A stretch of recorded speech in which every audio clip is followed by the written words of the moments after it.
Iniciamos agora a composição da mesa que realizará os trabalhos desta manhã.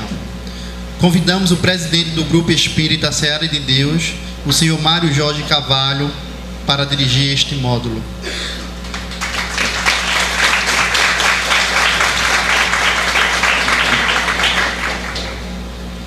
Convidamos a trabalhadora do Seara de Deus, Bernadette Zimmerli, que fará a prece de abertura dos trabalhos.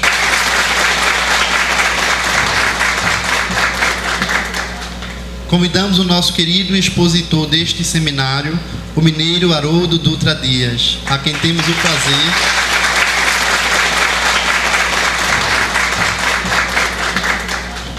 Passamos agora a palavra a Mário Jorge para que ele dê início ao primeiro módulo dessa manhã. Meus queridos irmãos, sejam todos bem-vindos. Que a paz de nosso Senhor Jesus Cristo felicite sempre os nossos corações.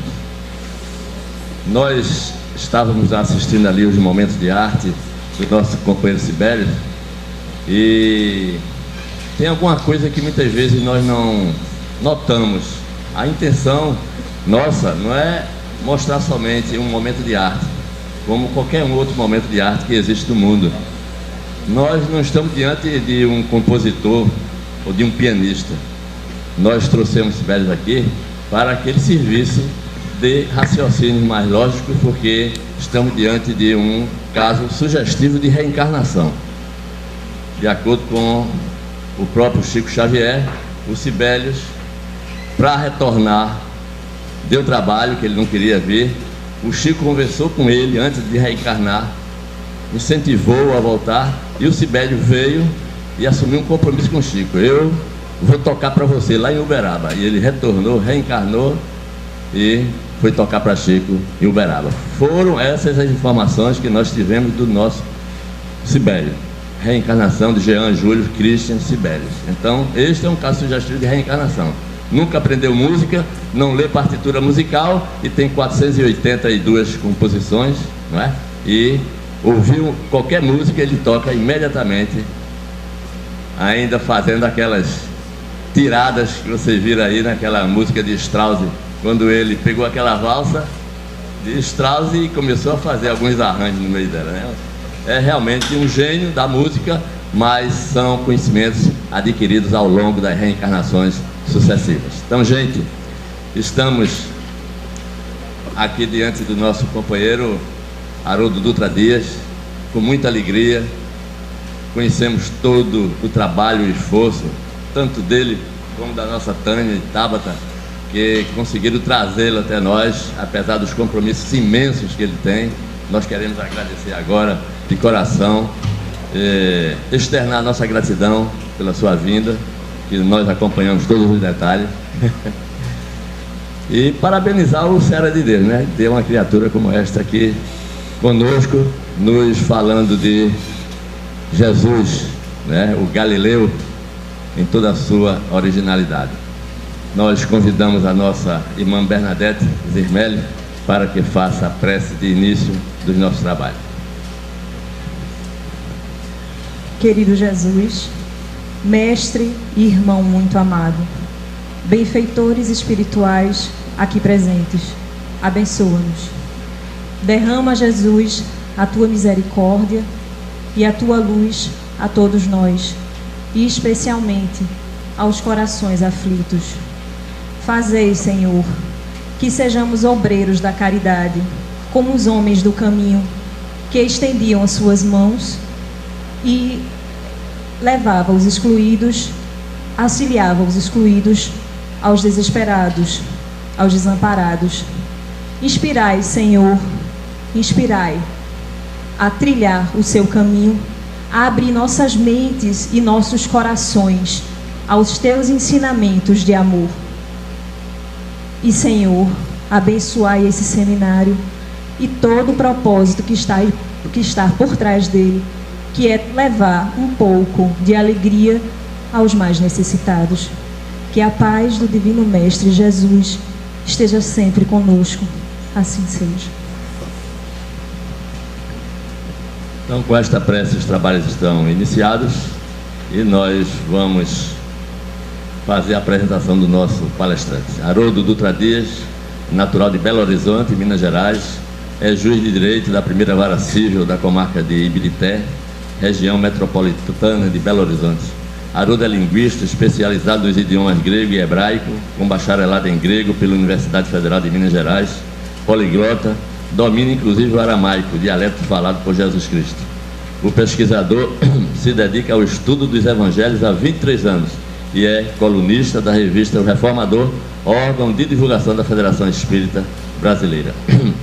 Então, com a palavra, Haroldo Dutra Dias, que vai ter 1 hora e 15 minutos. 10 e 20, nós vamos abrir um parênteses para um lanche e retornamos logo em seguida.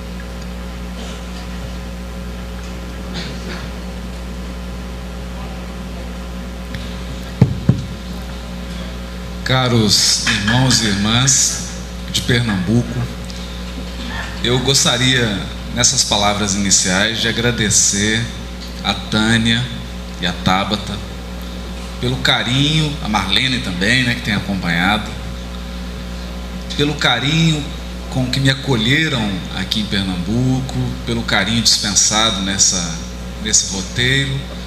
Dizer que é a primeira vez que eu venho com um compromisso espírita em Pernambuco, e para mim é uma alegria muito grande encontrar os espíritas desse estado e poder compartilhar um pouco do que nós temos estudado, do que nós temos, na verdade, aprendido com essa abençoada doutrina espírita. E feitos esses, agradecer ao Mário aqui do Ceará, aos companheiros, que todos os trabalhadores anônimos que organizaram esse evento. Se não fosse o trabalho silencioso de todos eles, nós não estaríamos aqui confortavelmente podendo desfrutar de mais um evento, de mais uma atividade que a doutrina espírita nos proporciona a cada dia.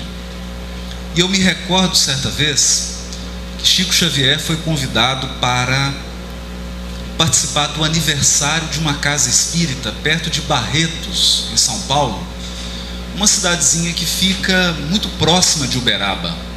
Já é estado de São Paulo, mas próximo. E eles falaram para o Chico que a casa estava fazendo 50 anos e se o Chico poderia comparecer nesse aniversário da casa. E o Chico falou assim: eu vou, mas com uma condição, não espalha muita notícia, não conta muito, porque senão vai uma coisa assim bem íntima, as pessoas do grupo. Ah, tá bom, Chico. E ninguém espalhou a notícia, cada um contou para outra pessoa e pediu segredo. Cada um contou para o outro e pediu segredo. O certo é que no dia do aniversário da casa parou a cidade. A polícia militar teve que controlar o trânsito, colocaram uma turma para cuidar do grupo espírita. E quando o Chico chegou, foi um mundo de gente no grupo, nas ruas, rua interrompida. E o Chico entrou, sentou, eles fizeram a prece inicial, abriram a comemoração e deram a palavra para o Chico. E o Chico falou assim: eu sei porque esse grupo espírita e essa cidade hoje está cheia de gente. Eu sei por quê. Está lotado de gente. É porque nós estamos com uma saudade enorme de Jesus. E foi aquela emoção. E eu repetiria essas palavras aqui. Nós estamos todos no movimento espírita e na humanidade com uma saudade muito grande de Jesus. Mas não aquele Jesus que foi divulgado como uma figura religiosa, não o Jesus fundador de uma religião, não o que nós fizemos de Jesus, mas do Jesus simples, que circulava por aquele lago de Genezaré, que conversava com pescadores, com lavradores, com mulheres simples, com homens simples, com crianças, com doentes, que acolhia a todos uma palavra de incentivo, com uma palavra de esperança, com uma palavra de fé, e que por causa dessa simplicidade e desse amor sem limite, conseguiu alterar o curso da história da humanidade. A nossa proposta hoje é resgatar esse Jesus que está próximo de cada um de nós, não o Jesus que foi construído. Por isso o título da palestra: o Mestre Galileu em toda a sua originalidade. O original. Nós não queremos falsificação, nenhum produto falsificado. Queremos o original, o Jesus original. E a doutrina espírita tem muito a contribuir para o resgate do verdadeiro Jesus. E por quê? Primeiro, porque a doutrina espírita esclarece uma série de leis que regem a vida espiritual e que nos permitem afastar todos os dogmas, todos os misticismos, todas as ideias de milagre e de sobrenatural. Muitos fatos narrados no Evangelho, que são tidos à conta de milagres, com a bênção da doutrina espírita, nós podemos entendê-los como leis da natureza. Então Jesus deixa de ser um mágico e se transforma num condutor de almas. Os pescadores, as personagens do Evangelho passam a ser vistas como espíritos imortais, espíritos em evolução, que tiveram o privilégio de entrar em contato com o governador espiritual do orbe, o espírito mais elevado que já tocou o solo da terra. E é sobre isso que nós vamos falar um pouco essa manhã. Nós gostaríamos de conduzir, que é muito tema. Nós vamos falar sobre Bíblia, vamos falar sobre Velho Testamento, sobre Novo Testamento, sobre uma série de histórias empolgantes. E nós gostaríamos que, no decorrer do dia, isso se transformasse numa verdadeira conversa. Eu até sugeri que o seminário fosse à beira-mar, mas por razões técnicas o Mário desaconselhou, né? Íamos ter alguns problemas técnicos de som, porque se fosse à beira-mar, nós íamos sentir o que é ouvir as palavras de Jesus na beira de um lago, em plena natureza. O que sentir a força da fala de Jesus, a força da sua exemplificação, da sua vivência, da sua presença. Isso é que é importante. Vamos falar de texto, mas texto é aquilo que você anota depois de ter experimentado. Isso aqui é um texto. É você descrever algo que você experimentou. Por isso nós não podemos ficar presos ao que está escrito. É preciso ultrapassar, é preciso atingir aquilo que o autor do texto experimentou quando escrevia.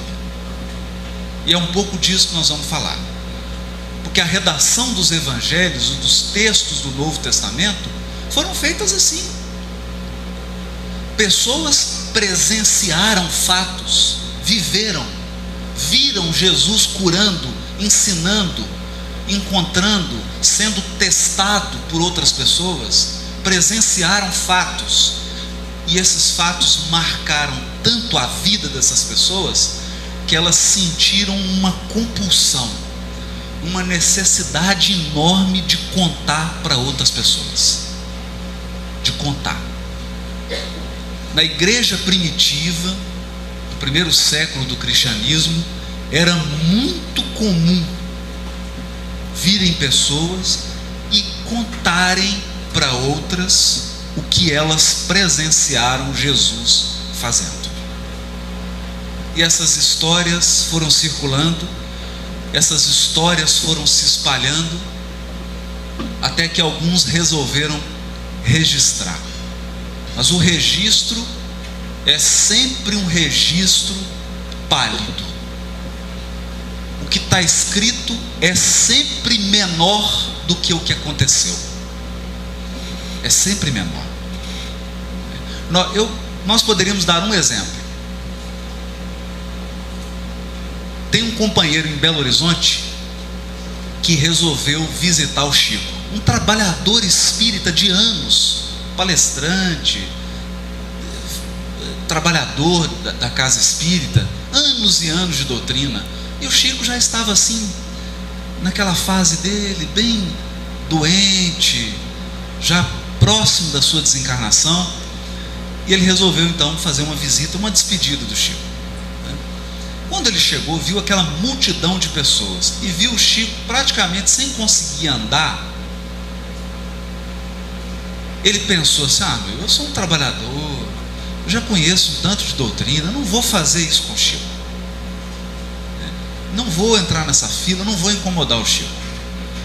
E pensou: eu vou fazer o seguinte, eu vou escrever um bilhete. Pegou um pedaço de papel e escreveu um bilhete para o Chico, agradecendo o Chico pela obra que ele psicografou, agradecendo o Chico pelo exemplo, mais de 80 anos de vivência espírita. Vivência, não é fala, não, é vida.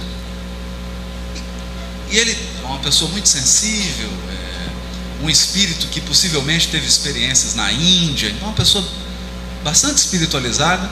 Escreveu esse bilhete emocionado, mas quando ele viu a fila, aquele tanto de gente, ele desistiu de entregar o bilhete. Falou: não, também não vou fazer isso. Guardou o bilhete no bolso.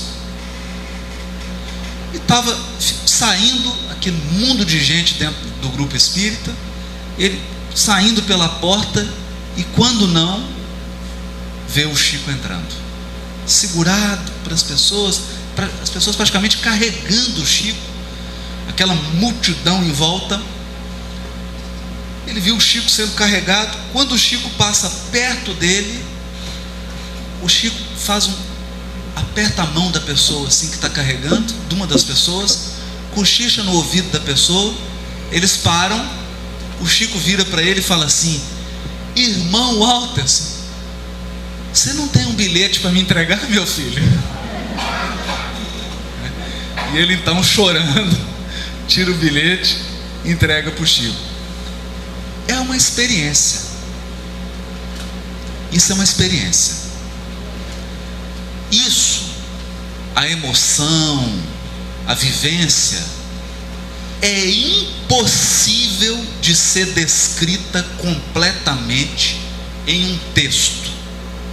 Pois bem, quando nós abrimos a Bíblia como um todo, ela é uma coletânea de experiências de homens e mulheres, experiências religiosas, experiências espirituais. Essas pessoas viveram fatos e contaram, mas contaram na sua linguagem, contaram de acordo com a época, de acordo com a sua língua, com seus costumes. E nós precisamos entender esses costumes, entender como viviam e como pensavam essas pessoas, para que nós tenhamos acesso a essas experiências. Acesso. Não podemos imaginar que um Simão Pedro pensava como um homem do século 21. Não podemos imaginar que um rei Davi tinha os conhecimentos que nós temos hoje. Não é assim. Não são eles que têm que vir até nós. Somos nós que temos que ir até eles. Então eu vou convidar todos aqui a uma viagem. A uma viagem. Nós vamos voltar 3.000 anos atrás. em alguns casos 4.000 anos atrás. Uma experiência para a região da Palestina e tentar entender como viviam, como pensavam as pessoas que produziram, que escreveram os livros da Bíblia, em especial os livros que compõem o Novo Testamento. Vocês querem fazer essa viagem? Então, apertem os cintos. Com emoção ou sem emoção? Né? É que quando o mineiro vem aqui no Nordeste, eles perguntam isso, né? Com emoção e sem emoção. A gente fica meio preocupado, né? Com emoção é radical, né? Então nós vamos com emoção, então. Primeira coisa. Abrir mão de nós mesmos. Não adianta querer que o passado veja com os nossos olhos. Para entender o passado, você precisa mergulhar nele e abrir mão do seu presente. Não totalmente, não abrir mão totalmente, não é isso, porque isso é impossível, abrir mão de tudo que você é no presente para entender o passado. Mas quando nós dizemos abrir mão, é no sentido de ter a sensibilidade para absorver o outro. Então vamos começar por um ponto-chave: escrita e fala. O que está escrito e o que foi ensino oral, ensino transmitido de mãe para filho, de pai para filho, de mestre para discípulo. Vamos falar um pouquinho sobre isso. Às vezes nós começamos a avaliar os apóstolos de Jesus, as personagens do Novo Testamento e do Velho Testamento, segundo critérios de hoje. Por exemplo, nós pensamos assim: os apóstolos de Jesus eram pessoas ignorantes, porque eles não sabiam ler e escrever. Sim. Será? O Sibelius não sabe ler partitura. E tem muita gente que sabe e não toca como ele. Então já começa por aí. Segundo, no mundo antigo, na época de Jesus, 99% das pessoas do mundo não sabiam nem ler nem escrever. Por quê? Porque ler e escrever não era o mais importante. Os ensinamentos eram passados oralmente, boca a boca, através da fala, do ensino oral, não da escrita. E por quê?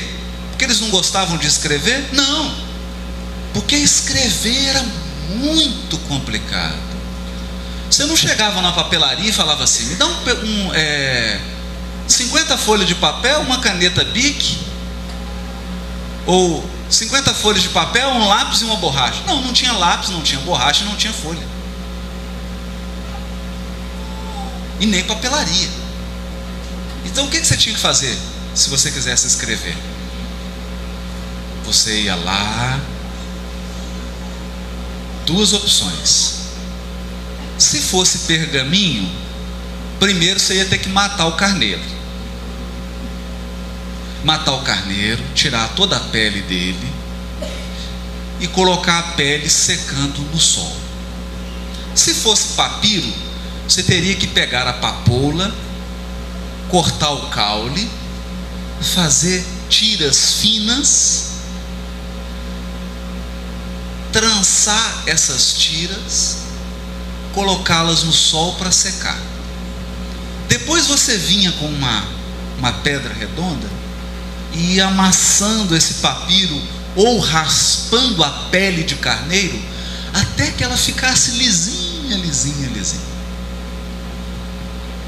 Depois você pegava a pedra cal, jogava em cima e raspava.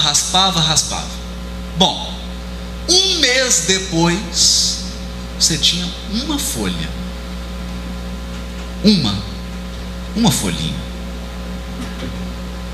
Aí Aí você tinha que preparar algumas plantas, pegar um vareto, um graveto com uma ponta fina e fazer sua tinta. Então, 1 mês e meio depois, com a tinta e o papel ou a pele de animal na mão, você ia escrever. Só que aqui tem um problema. Se você não tivesse o hábito de escrever e errasse na hora que estava escrevendo, o que acontecia? Mais 1 mês e meio, outro carneiro você tinha que matar para preparar. E carneiro era caro. Você podia comprar pronto já, mas era caríssimo. Quem dera se Simão Pedro, se os apóstolos tivessem dinheiro para comprar folha de papiro, para comprar pele de carneiro. E para você ter a habilidade de escrever rápido, sem errar, você tinha que escrever o dia inteiro. Ou seja, você tinha que ser um profissional da escrita. Como chamavam os profissionais da escrita? Escribas. Eles tinham lojas como os sapateiros. Não tem a sapataria? Você entra lá antigamente, né? Hoje nem tem muito, né? Mas tinha um sapateiro, você levava um sapato lá. O que eles faziam? Iam lá no escriba. Eu quero escrever uma carta para minha mãe. Aí ele falava assim: em pergaminho ou em papiro? Qual que está mais barato? O papiro está mais barato. É igual o telégrafo. E como é que eles escreviam na época de Jesus? As palavras eram separadas? Não. Você não podia separar a palavra para não gastar espaço. Então era uma letra atrás da outra, sem espaço. Não tem vírgula, não tem ponto, não tem nada. Uma letra atrás da outra. Em hebraico tem um complicador. Só escreve consoante, não escreve vogal. Só as consoantes. Para quê? Para poupar espaço. Portanto, escrever era complicadíssimo. O que eles preferiam então? Decorar. Decorar. Quando você abre o livro Paulo e Estevão,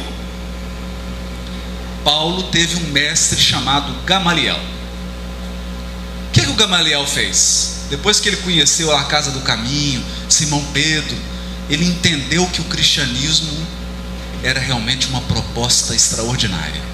Ele se afastou e foi para um deserto e levou uma cópia do Evangelho de Mateus. Era a única que Simão Pedro tinha. É claro que o Simão deve ter copiado uma outra lá para ficar com ele, mas aquela era uma que Levi tinha dado para Simão, em pele de carneiro, porque Levi sabia escrever e tinha dinheiro para comprar material. Deu aquele Evangelho de Mateus completo. Na época se chamava Ditos do Senhor. E o Gamaliel levou, comprou um tanto de pergaminho. O que o Gamaliel fez? Sabe o que ele fez? Copiou várias vezes aquele pergaminho. Quando Paulo se converteu às portas de Damasco, ele chega lá, o Gamaliel pergunta para ele assim: Paulo, você tem o texto completo das anotações de Levi? Ele falou: não, completo eu não tenho.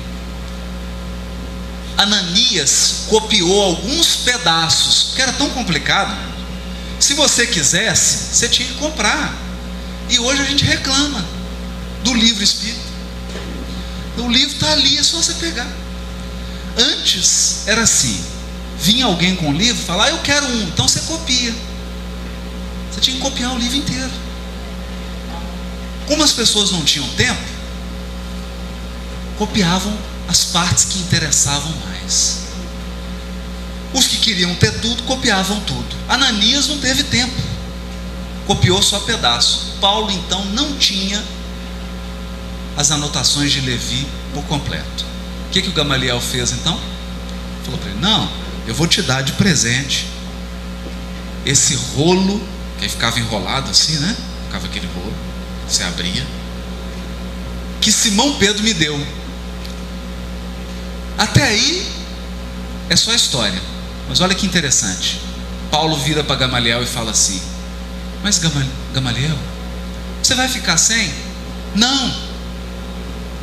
Eu estou aproveitando o meu tempo de meditação no deserto, que eu já estou velho e sinto que já estou partindo, e copiei várias vezes. Copiei tanto que agora eu tenho decor. Ele decorou o Evangelho de Mateus. Acabou. Decorou. Então as pessoas faziam isso. Elas estavam tão acostumadas a ouvir, tão acostumadas com o ensino passado através da fala, que elas decoravam. Os apóstolos de Jesus sabiam quase o Velho Testamento de cor. Sabe por quê? Porque na sinagoga, durante o ano, o Velho Testamento é lido quase todo. Então, no primeiro ano, você ouve o Velho Testamento todo. Segundo ano, você ouve todo. Terceiro, depois de 15 anos, você já tem praticamente de cor. De cor. Eles decoravam. E aqui tem um ponto interessante sobre isso. Como 99% das pessoas não sabiam ler nem escrever, na sinagoga você tinha alguém que lia o texto em voz alta. Quando chegava uma carta de Paulo na igreja, alguém que soubesse ler pegava a carta, reunia todo mundo, falava: olha, chegou uma carta de Paulo. Aí enchia o grupo, vamos ouvir. E a pessoa lia a carta de Paulo. Você imagina a emoção das pessoas. Falavam: não, lê de novo, né? A pessoa lia de novo. Não, lê mais uma vez, até gravar. Até gravar. O que o Gamaliel fez? Sabe o que ele fez?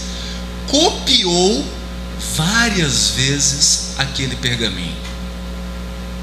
Quando Paulo se converteu às portas de Damasco, ele chega lá, o Gamaliel pergunta para ele assim: Paulo, você tem o texto completo das anotações de Levi?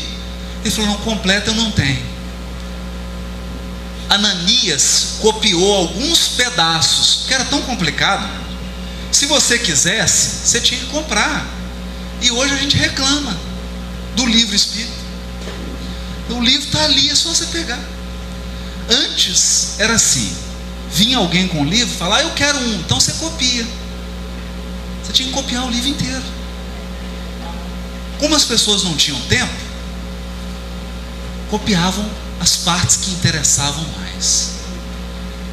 Os que queriam ter tudo, copiavam tudo. Ananias não teve tempo, copiou só pedaço. Paulo então não tinha as anotações de Levi por completo.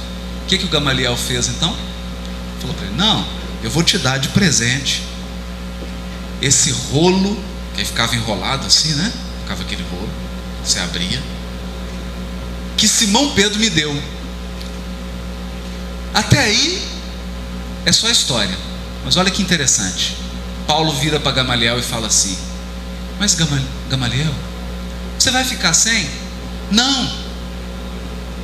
Eu estou aproveitando o meu tempo de meditação no deserto, que eu já estou velho e sinto que já estou partindo, e copiei várias vezes. Copiei tanto que agora eu tenho decor. Ele decorou o Evangelho de Mateus. Acabou. Decorou. Então as pessoas faziam isso. Elas estavam tão acostumadas a ouvir, tão acostumadas com o ensino passado através da fala, que elas decoravam.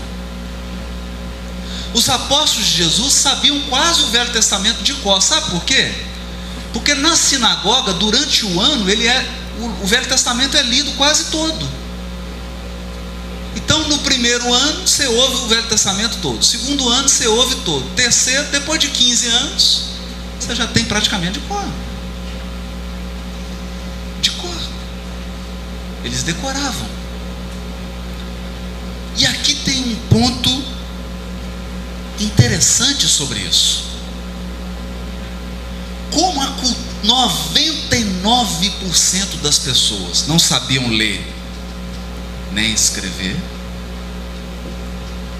na sinagoga você tinha alguém que lia o texto em voz alta.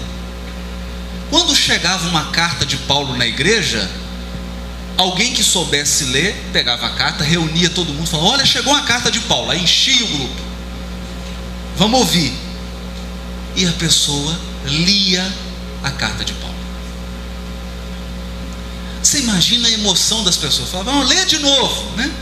A pessoa lia de novo. Não, lê mais uma vez, até gravar. Até gravar.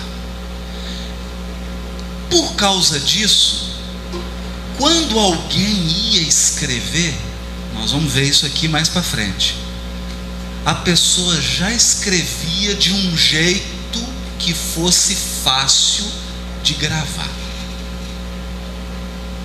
Então Jesus, ele já falava de uma forma que fosse fácil de gravar. Como que Jesus fazia isso? Utilizando imagens, utilizando poesia, para ficar fácil de gravar. Os últimos serão os primeiros serão os últimos. Você não esquece. Todo o ensinamento de Jesus é assim.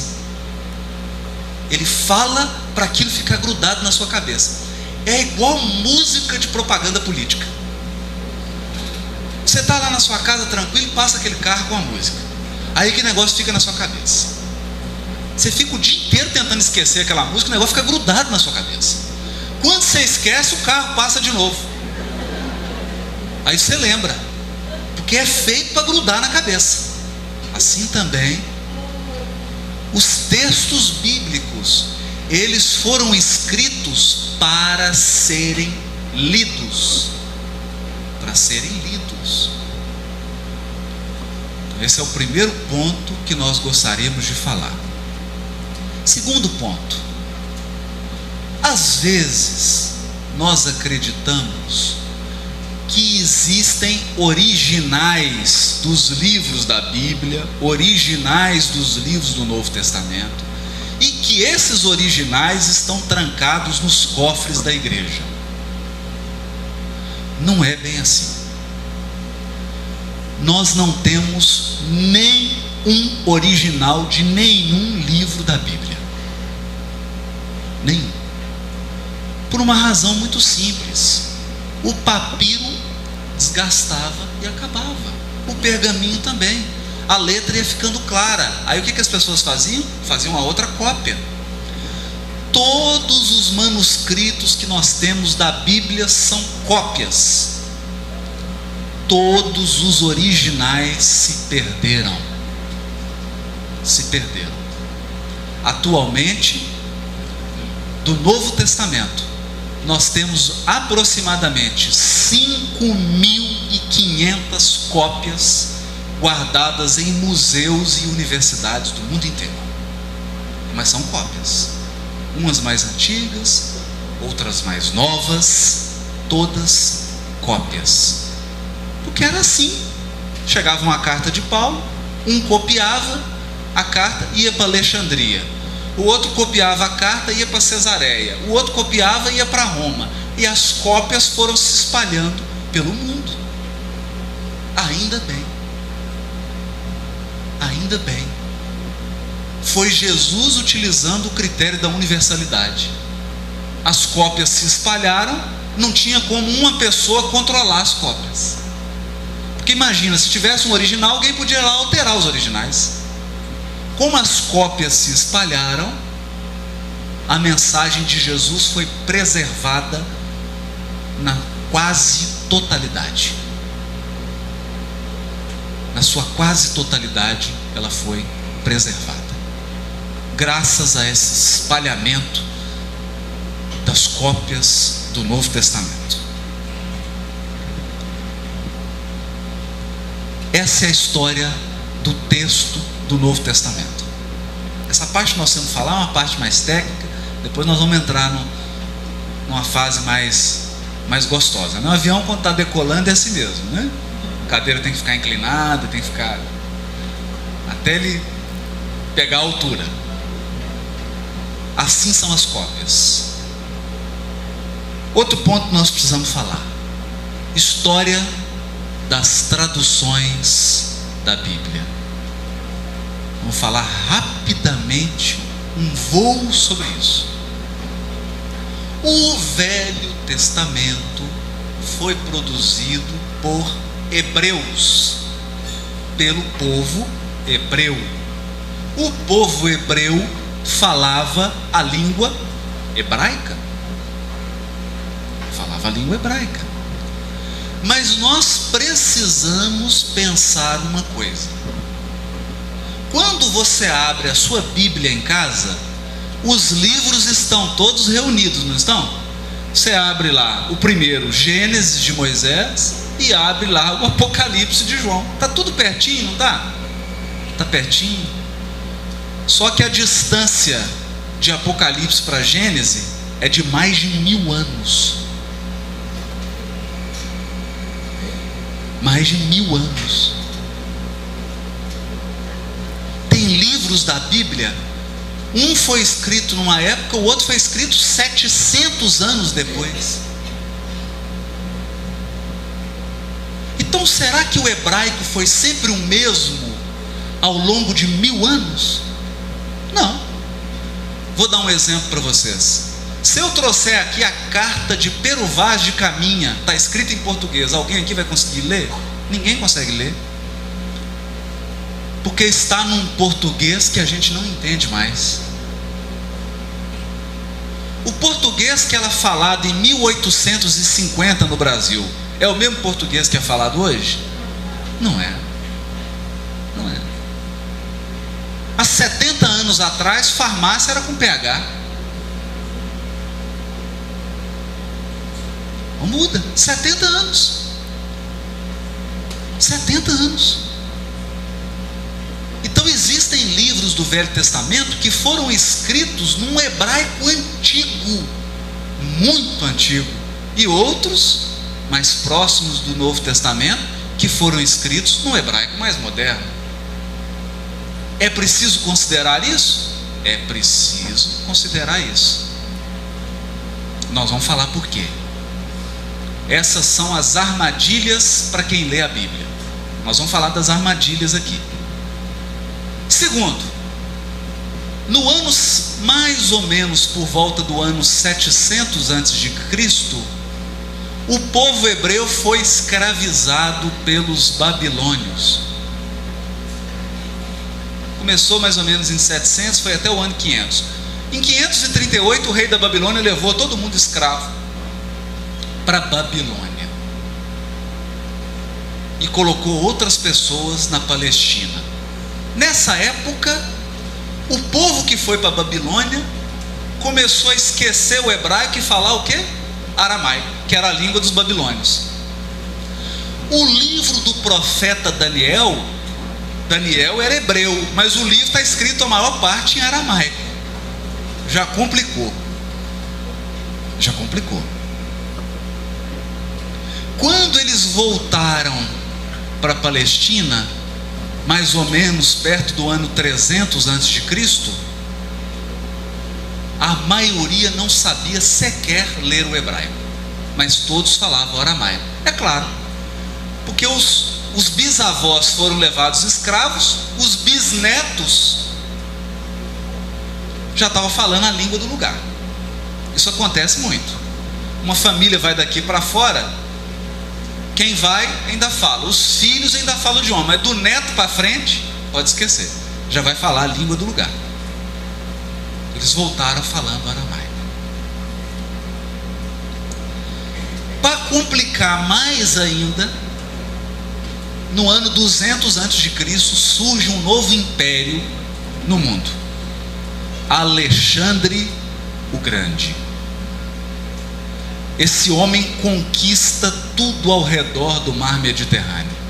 Mas Alexandre falava grego, e ele espalha a língua grega. Portanto, por volta do ano 200 a.C., a língua internacional era o grego. O grego era o inglês da época. Se você fosse para Roma, o romano falava latim. Se você era hebreu, você falava hebraico e aramaico. Um pouquinho de hebraico e mais aramaico. Mas se você conversar com um romano, falava em grego. Era o inglês. Como é hoje. Qualquer lugar do mundo que você for, se você falar inglês, você comunica com qualquer pessoa. Em qualquer lugar do mundo. O que fizeram no ano 200 a.C.? Os sábios de Israel fizeram uma tradução do Velho Testamento para o grego. E muitos dos textos do Novo Testamento vão usar essa tradução do grego. Mas vamos complicar um pouquinho mais? Jerusalém caiu sob o domínio romano. Os romanos falavam latim. Então imagina você andando em Jerusalém na época de Jesus. O povo que morava na Galileia, em Jerusalém, falavam na linguagem popular o aramaico. Quando eles entravam na sinagoga, o texto bíblico era lido em hebraico. Os soldados romanos falavam latim. E os estrangeiros que chegavam, para entender ele, todo mundo falava em grego. É nesse mundo que viveu os primeiros seguidores de Jesus. Não é um mundo simples. Não é, né? Mas não tem novidade nenhuma nisso.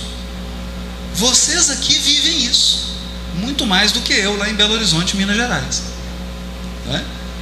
Ontem, por exemplo, eu fui visitar as ruas de Olinda, e o rapaz fez uma exposição para mim, falou um tanto de coisa. Ali a igreja tal foi construída no ano tal, né? No final ele fez uma despedida em 6 idiomas, 6 ou 7. Falou inglês, francês, português, um tanto, tem língua que eu nem, chinês, japonês, né? Então é um poliglota. Na época também devia existir esses guias, né? Falava em grego, em latim, em hebraico, em aramaico, uma mistura. Era assim que o mundo em que Jesus vivia. A língua materna, a língua falada nas ruas na Galileia era o aramaico.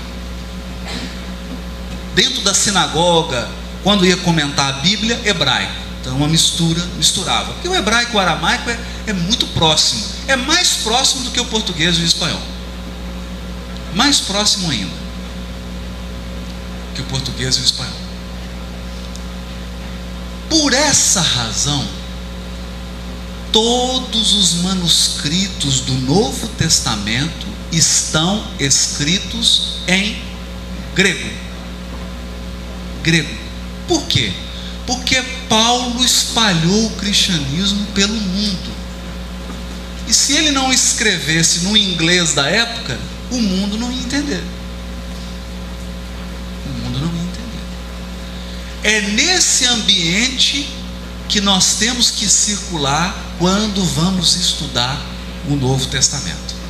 É preciso entender essa riqueza para que a gente entenda o mundo do Novo Testamento.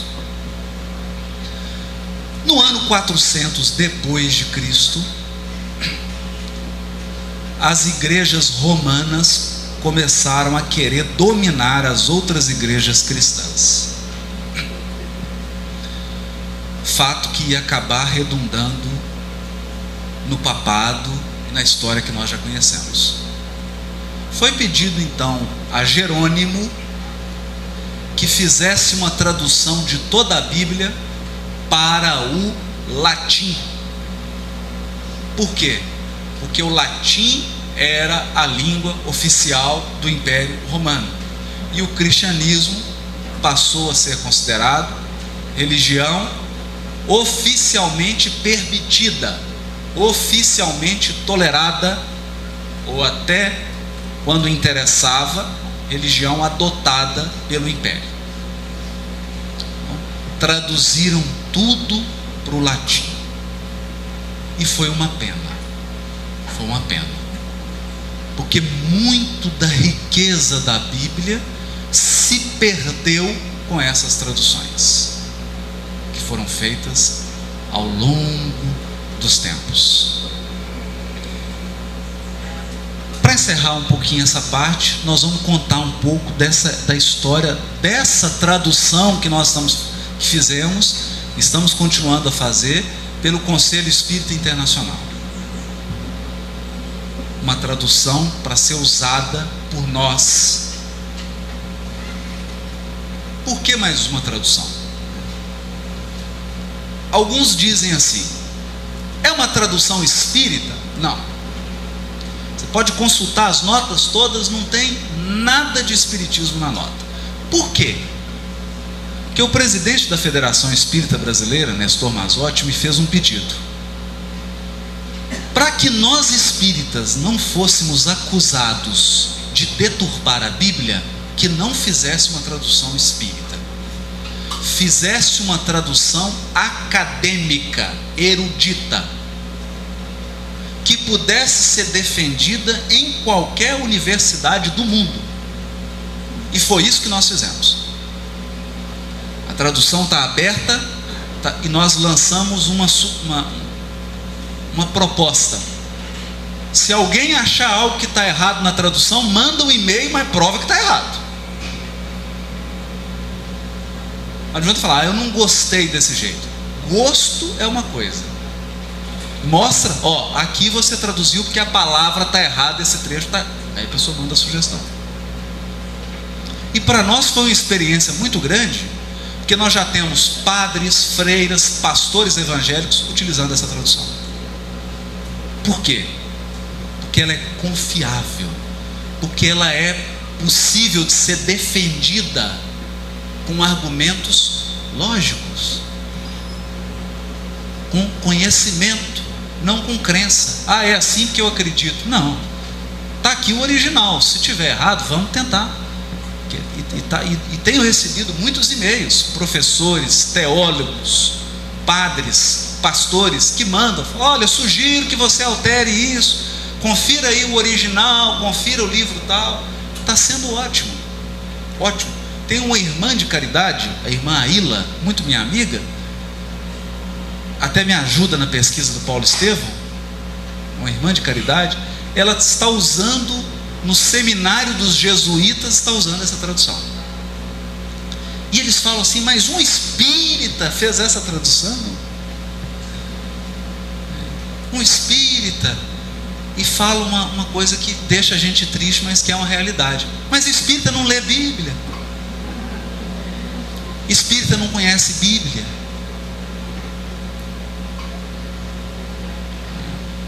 Então está mudando.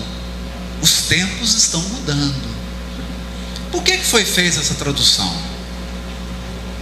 E aqui nós temos que esclarecer algumas coisas.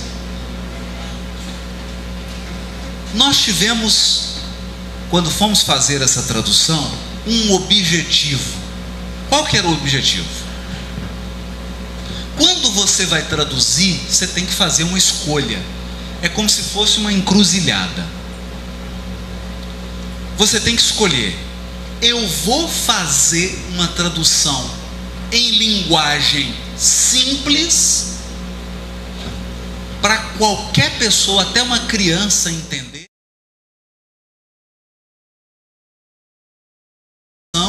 seguindo o máximo possível o original, mesmo que fique difícil de ler. Você tem que fazer essa opção. Se você fizer a opção assim: eu vou fazer uma tradução que fique fácil de ler, você perde muito, muito do original. Porque para simplificar, você tem que cortar um tanto de coisa. Todo mundo vai entender, mas não é aquilo que está escrito. Por que nós não quisemos fazer isso? Porque já existe um tanto de tradução em português com essa proposta. Existem várias. Desde Bíblia na linguagem de hoje, até algumas que não são. Que a Bíblia na linguagem de hoje é uma interpretação, não é nem tradução, né?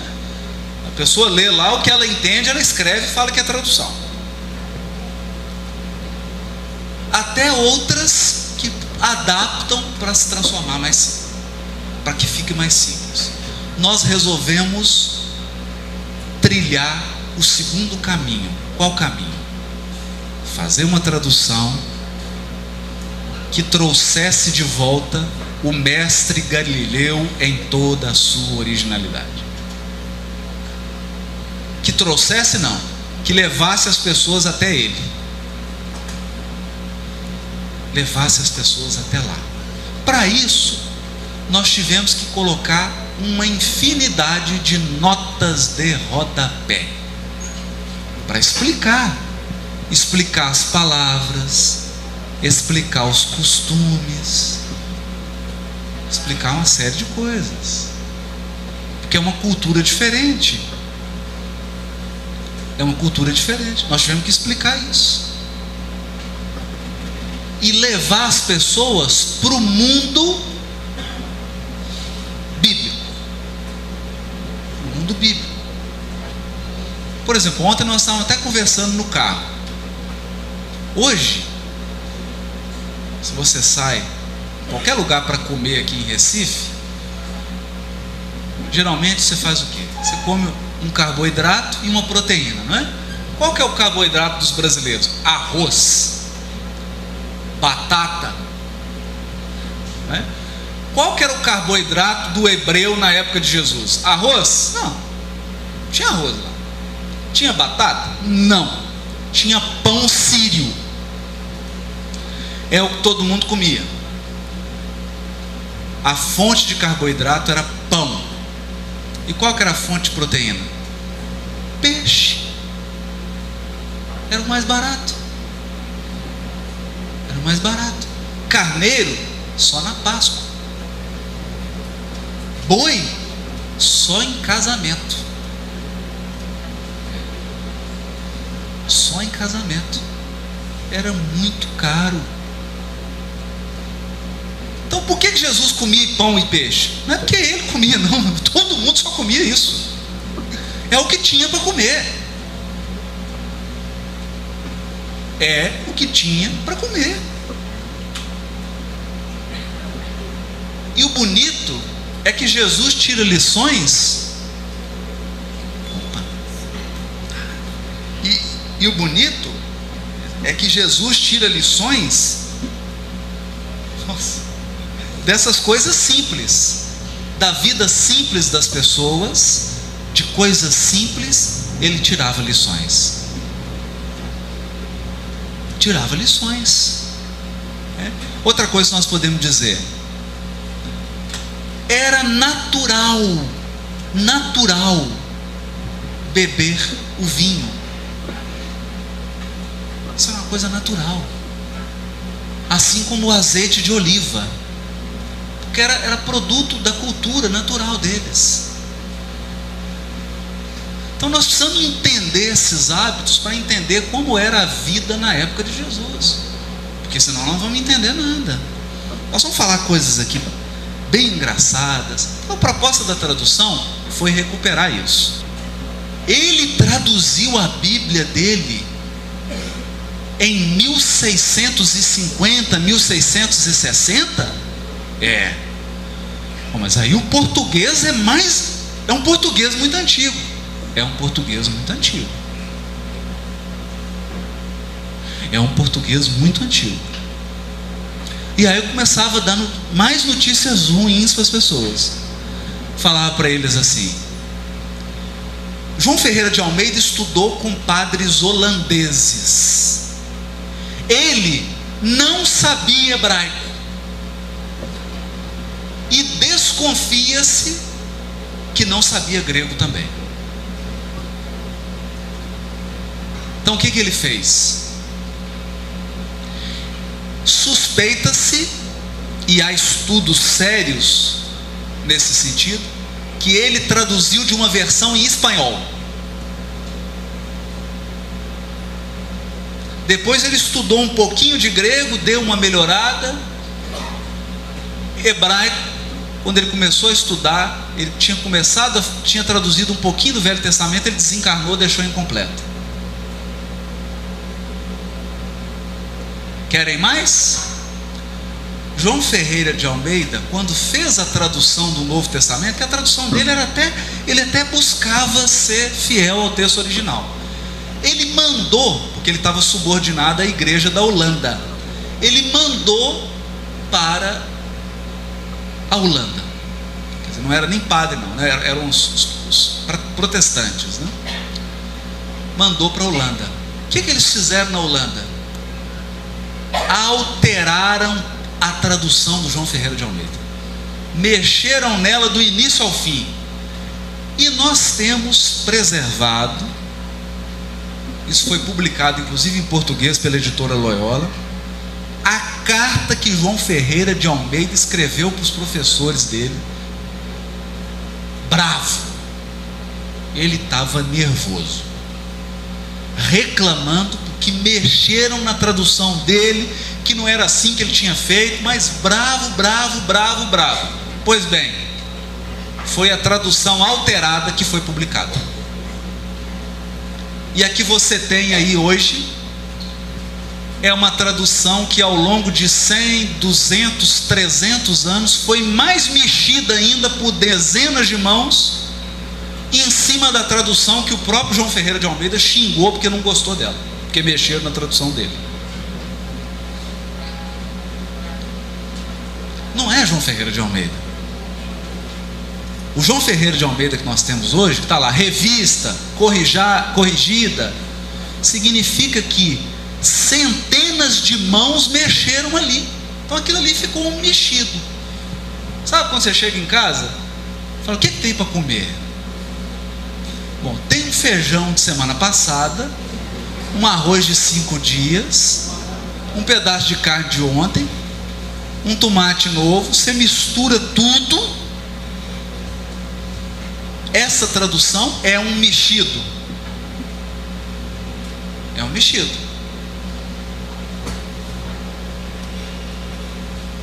Outras traduções que foram feitas por português, e hoje já está surgindo muitas, já tem muitas em português. Mas deixa eu contar uma coisa. No final do século XIX, foi as grandes descobertas de manuscritos do Novo Testamento. Manuscritos do Novo Testamento. Foi logo um pouquinho depois do desencarne de Kardec, é que se reuniu aquele mundo de manuscritos do Novo Testamento. Porque foi achando em caverna. Isso graças a um trabalho de um milionário chamado Tischendorf, um protestante. Esse homem era muito rico e saiu viajando pelo mundo para tentar encontrar manuscrito do Novo Testamento. E os mais antigos foi ele que descobriu. Ele passava no Egito assim, tinha um menino falando, um manuscrito por R$1, né? 10 por 5.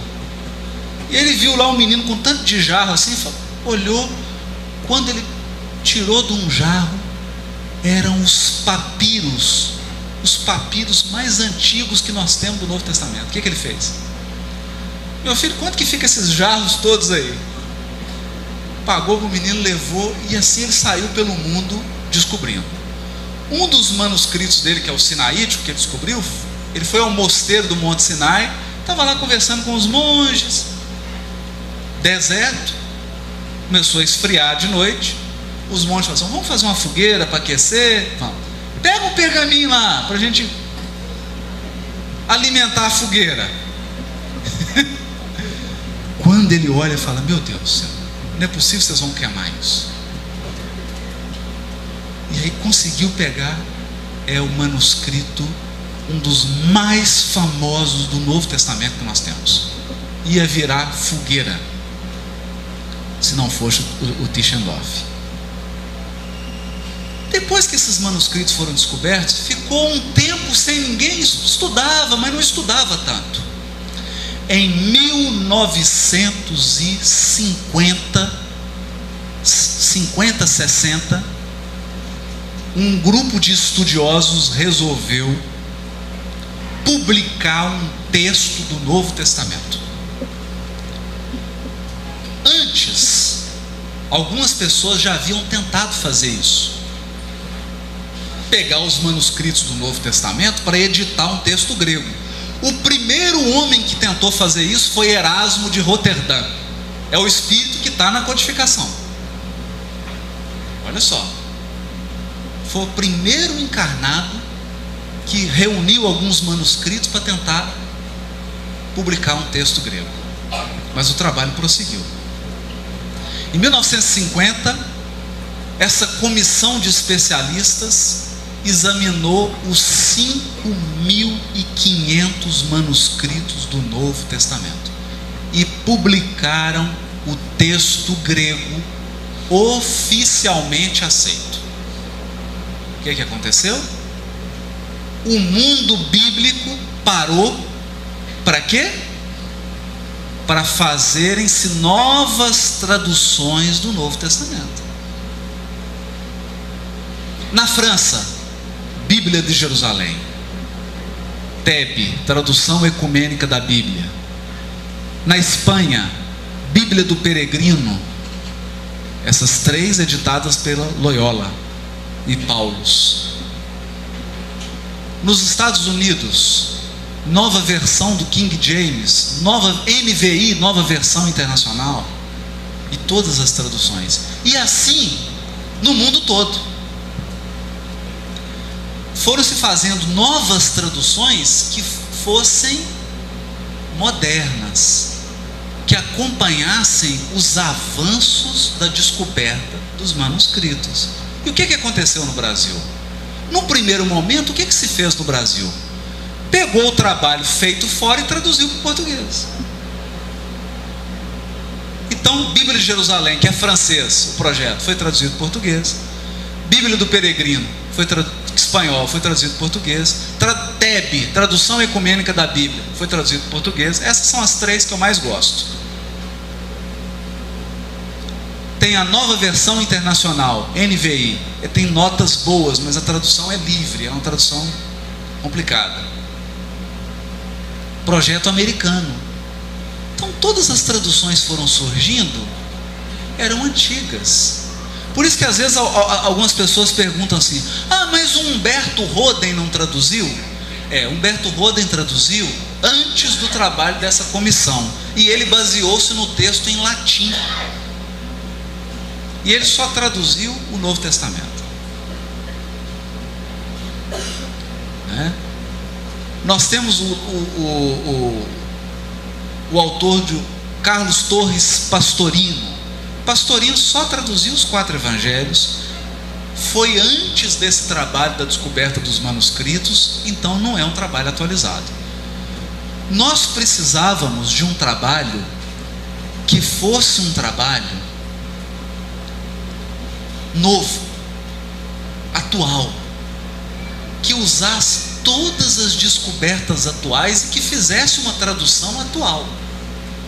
Essa é a tradução que a Federação Espírita Brasileira pediu e que nós estamos fazendo, ela ainda está continuando, utilizando todo esse material moderno, toda essa pesquisa moderna. É nesse sentido que ela é uma tradução nova, com uma proposta diferente e atualizada. Está atualizada com as mais recentes descobertas. Pronto, podem tirar o cinto, o avião já decolou, essa parte inicial já acabou. Agora nós vamos falar de coisas muito gostosas, de coisas boas. Vamos entrar de verdade.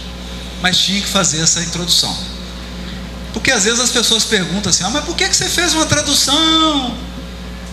Por que você não usou a tradução do Saci, que é a tradução que o Kardec utilizou? Porque o Saci também desencarnou em 1680. A tradução dele está um pouquinho defasada.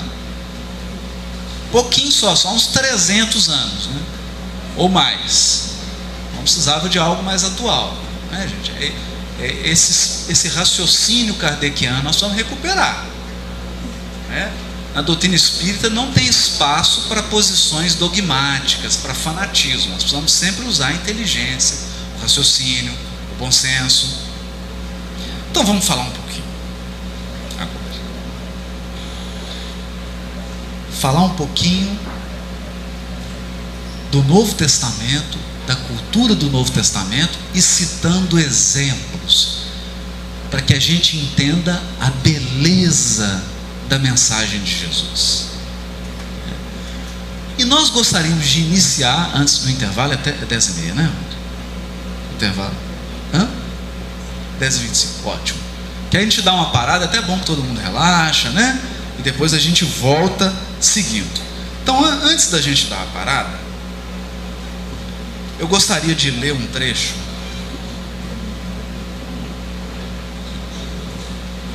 que está no livro A Caminho da Luz,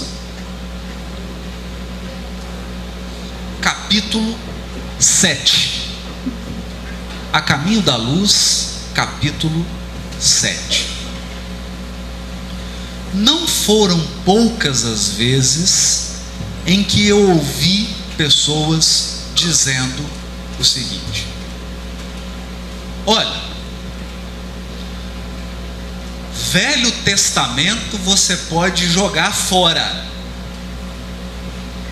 Espírita não precisa ler Velho Testamento, porque nós já temos Novo. Já ouvi isso várias vezes, inúmeras vezes. Joga, você já passou. Moisés, olho por olho, dente por dente, isso acabou. Nós já aprendemos com Jesus o amor. Então pode queimar o Velho Testamento. Não precisa ler isso, não é? Ou já ouvimos também outras pessoas dizendo assim: isso que você está propondo aí, você está parecendo pastor espírita. E quando nós fomos gravar aquele DVD do Paulo Estevão, foi assim meio de surpresa, não sabia que ia gravar, né? E aí eu tirei o paletó, fiquei só com aquela camisa de manga comprida, com uma gravata, ficou igualzinho o pastor. Depois minha mulher até xingou, né? Você devia ter pelo menos dobrado a camisa e tirado aquela gravata, ficou igualzinho, né? Então já acusado disso, né? E lá vem esse pastor espírita falar de Bíblia. Para que Bíblia, né? Para que Bíblia? Não lê só o Evangelho segundo o Espiritismo. Nós vamos falar um pouquinho sobre essas coisas, rápido. Vamos começar então. Para ser bem kardeciano,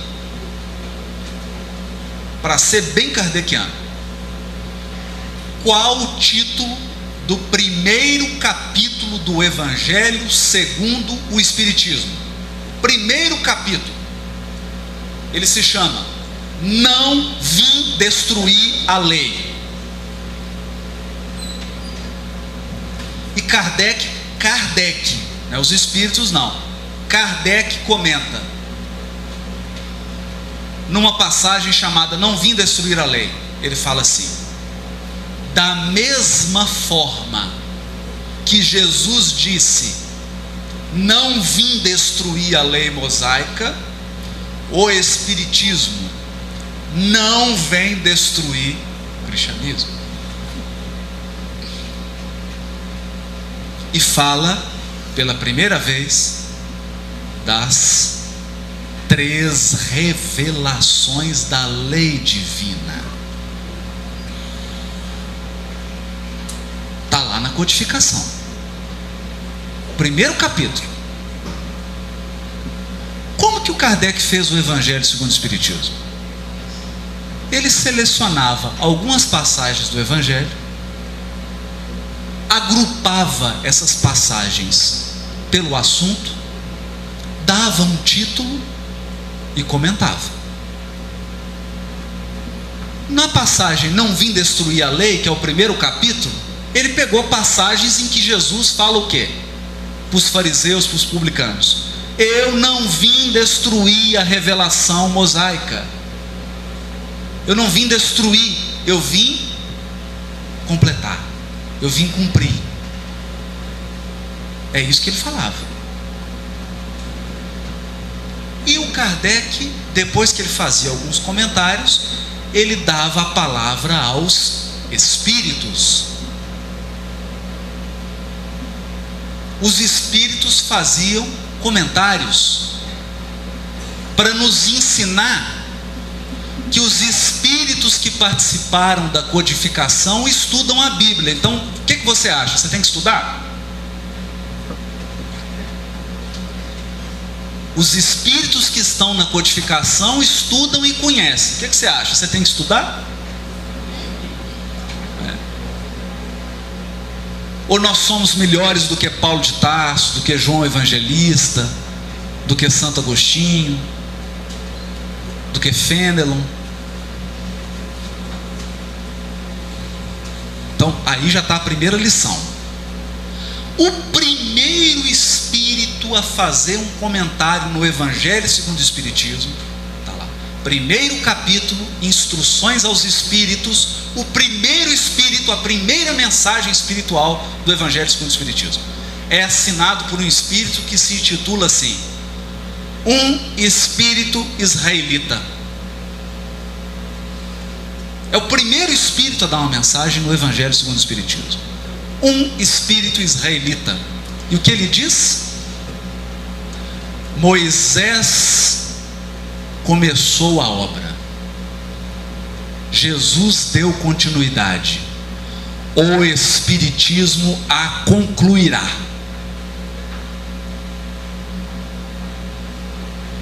É isso que ele fala, ele termina a mensagem falando isso. Aí ele explica a revelação de Moisés, explica Jesus e depois explica o trabalho dos Espíritos, que aliás não é novidade. Isso já está na questão 627 de O Livro dos Espíritos, quando Kardec pergunta: olha, se Jesus ensinou a verdadeira lei de Deus, para que os Espíritos estão vindo ensinar aqui? Tem alguma coisa nova para ensinar? Aí o que eles falam? Jesus falava a miúde, empregando alegorias e parábolas. Agora importa falar de maneira clara. Nosso objetivo é explicar e desenvolver os ensinos de Jesus.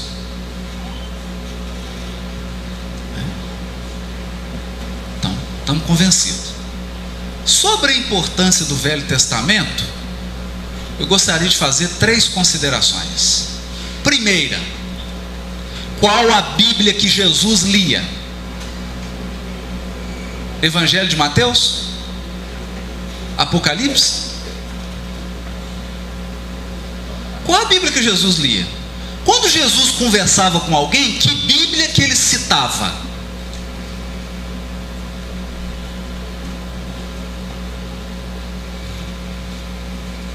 Velho Testamento. Toda hora ele fala assim: como diz o profeta Isaías, e cita alguma coisa. Quando o doutor da lei pergunta para ele, ele fala assim: o que está escrito na lei? Amarás o Senhor teu Deus de todo o teu coração, toda a tua alma, com todas as tuas forças, e amarás o teu próximo como a ti mesmo. O que Jesus falou para ele? Respondeu bem. Então, como que o doutor da lei resumiu o Velho Testamento? Com amor. Com amor.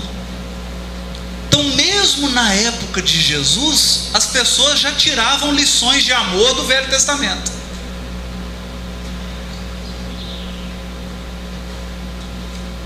Quem disse que o Velho Testamento é só lei de talião? Quem diz? Ah, olho por olho e dente por dente. Isso é um versículo. Você lê o outro: amarás a Deus Deuteronômio 6, versículo 4? Você leu amarás o teu próximo? Levítico 19, versículo 8? Esse a gente não lê. Os versículos que falam de amor, a gente não lê. Só lê os que falam de vingança. Então o problema não está no Velho Testamento, o problema está em quem lê.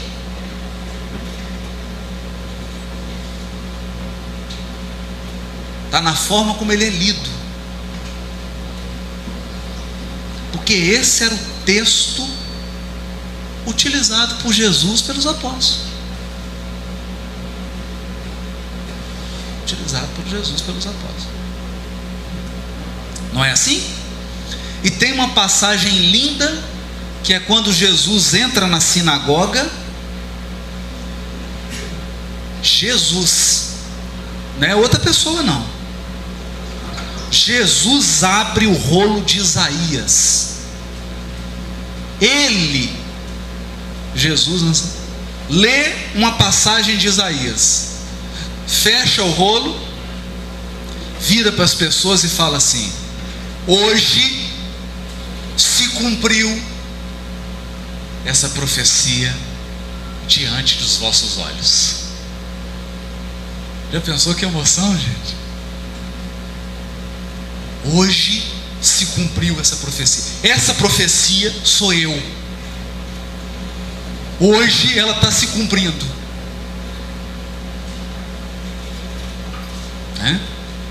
E para a gente ir para o lanche, capítulo 7, Emmanuel diz assim no item chamado O Judaísmo e o Cristianismo. Ele diz: estudando-se a trajetória do povo israelita, verifica-se que o Antigo Testamento é um repositório de conhecimentos secretos dos iniciados do povo judeu. Repositório de conhecimentos secretos dos iniciados do povo judeu. E que somente os grandes mestres da raça poderiam interpretá-lo fielmente nas épocas mais remotas. Então aqui Emmanuel dá um puxão de orelha. Essas interpretações estão dando no Velho Testamento aí, é tudo balela. Tem que ir lá nos mestres antigos para aprender com eles. Eminentes espiritualistas franceses, nestes últimos tempos, procuraram penetrar os seus obscuros segredos e, todavia, aproximando-se da realidade no que diz respeito à interpretação, não foi possível solucionar os vastos problemas que as suas expressões oferecem. Não conseguiram. Por que esses franceses não conseguiram?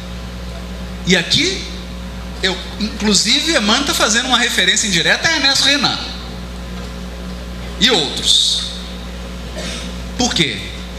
Porque não foram buscar na fonte dos mestres antigos do povo hebreu. Os livros dos profetas israelitas estão saturados de palavras enigmáticas e simbólicas, constituindo um monumento parcialmente decifrado da ciência secreta dos hebreus. Então o que Emmanuel está dizendo? Os egípcios deixaram as pirâmides, o povo hebreu deixou os livros do Velho Testamento. É preciso decifrar. Com a ajuda da Federação Espírita Brasileira e do Conselho Espírita Internacional, nós fizemos uma viagem a Jerusalém em busca desses livros dos mestres judeus, em busca desses segredos, e trouxemos 0,5 tonelada de livros de Israel. Então nós vamos lanchar, vamos respirar, e na volta preparem-se para que a gente penetre nesse monumento da ciência secreta.